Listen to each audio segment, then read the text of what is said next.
بسم اللہ الرحمن الرحیم۔ مسجد میں نکاح کرنا کیسا ہے؟ کیا فرماتے ہیں علماء دین و مفتیان شرعی اس مسئلے کے بارے میں کہ بعض افراد کو دیکھا جاتا ہے گیا ہے کہ وہ عقدۂ نکاح کے لیے مسجد میں آتے ہیں اور اپنا نکاح مسجد میں پڑھواتے ہیں۔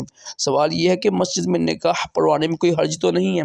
جواب سنیں۔ بسم اللہ الرحمن الرحیم۔ مسجد میں عقدۂ نکاح کرنا مستحب ہے، مگر اس میں یہ خیال لازمی رکھا جائے کہ مسجد شور و گل اور ہر ایسے قول اور فعل عمل سے محفوظ رہے کہ جو احترام مسجد کے خلاف ہو۔ مثلاً ناسمجھ بچے حملہ نہ جائیں کہ اچھلے کودیں گے۔ یوں ہی مشاہدہ ہے کہ مسجد میں نکاح ہونے کے فوراً بعد سب کو مٹھائی کھلائی جاتی ہے۔ اس سے بچنا چاہیے کہ مٹھائی کا شیزہ یا اجزاء مسجد میں گرنے سے مسجد کے آلودہ ہونے کا قوی امکان ہے۔ مسجد میں نکاح کے متعلق نبی کریم صلی اللہ تعالی علیہ وآلہ وسلم نے ارشاد فرمایا، لوگوں نکاح کا اعلان کیا کرو اور مسجدوں میں نکاح کرو۔ مسجد میں نکاح کی ترغیب کی وجہ بیان کرتے ہوئے علامہ علی قاری حنفی رحمۃ اللہ تعالی فرماتے ہیں، لکھتے ہیں ترجمہ: مسجد میں عقدۂ نکاح کی ترغیب مسجد سے برکات کے حصول کے پیش نظر ہے۔ مناسب یہ ہے کہ مسجد کے ساتھ ساتھ وقت والی فضیلت کی بھی رعایت کی جائے تاکہ عقدۂ نکاح مزید پرنور ہو جائے اور خوشیاں دوبالا ہو جائیں۔ امام ابن حمام رحمۃ اللہ نے لکھا کہ مسجد میں عقدۂ نکاح کرنا مستحب ہے کہ نکاح ایک عبادت ہے اور عبادت کے لیے مسجد ایک عمدہ جگہ ہے۔ دوسری یہ بات یہ کہ نکاح کا جمعے کا دن ہونا بھی مستحب ہے، جمعے کے دن نکاح ہو۔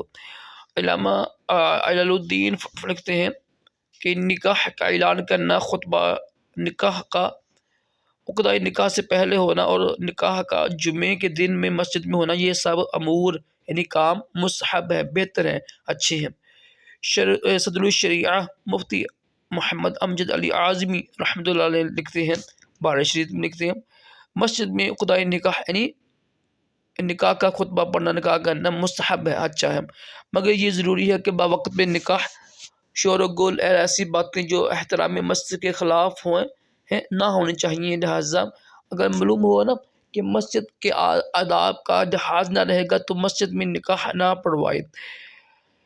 یہ مفتی محمد اجمل قادری صاحب لکھتے ہیں، مسجد میں نکاح کی محفل مجلس منعقد کرنا مستحب ہے، اچھا ہے۔ آداب مسجد بیان کرتے ہوئے نبی پاک صلی اللہ تعالی علیہ وسلم نے ارشاد فرمایا، ترجمہ: تم اپنی مجلسوں کو بچوں، پاگلوں، خرید و فروخت، جھگڑا، آواز کو بلند کرنے، حد جاری کرنے اور تروالے ننگی کرنے سے محفوظ رکھو۔ واللہ عالم عز و جل، رسول عالم عز و جل صلی اللہ علیہ وسلم۔ یہ الحمدللہ مفتی محمد قاسم اطہری صاحب کا فتویٰ ہے۔ دیکھیں جو دعوت صاحب کا فتویٰ ہوتا ہے نا، اس کی پہچان ہوتی ہے، ویب سائٹ نیچے لکھی ہوئی ہے، ایک تو اس کا ماشاء دیکھو حوالہ لکھا ہوا، مور لگی ہوتی ہے نا، تو حوالہ لکھا ہوتا ہے، پیچھے نیچے سے تصویر بھی ہوتی ہے بیک گراؤنڈ پر، ٹھیک ہے، جو ہمارا فتویٰ ہوتا ہے دعوت اسلامی کا۔ تو ہر فتویٰ دیکھ کر ہی پڑھا کریں، اس پر عمل کیا کریں۔ ہماری ویب سائٹ بھی ہوتی ہے، ہمارا جو پیج ہے نا آفیشیل، وہ ہمیں چیک کیا کریں کہ یہ فتویٰ صحیح ہے نہیں ہے، ٹھیک ہے، اور تصدیق کر کے پھر ہی آگے فتویٰ پیش کیا کریں، یہ بڑا اہم مسئلہ ہوتا ہے، کیونکہ آج کل نا جہلی لوگ بھی بیٹھے ہوتے ہیں، وہ جھوٹ بول کے فتوے بناتے ہیں۔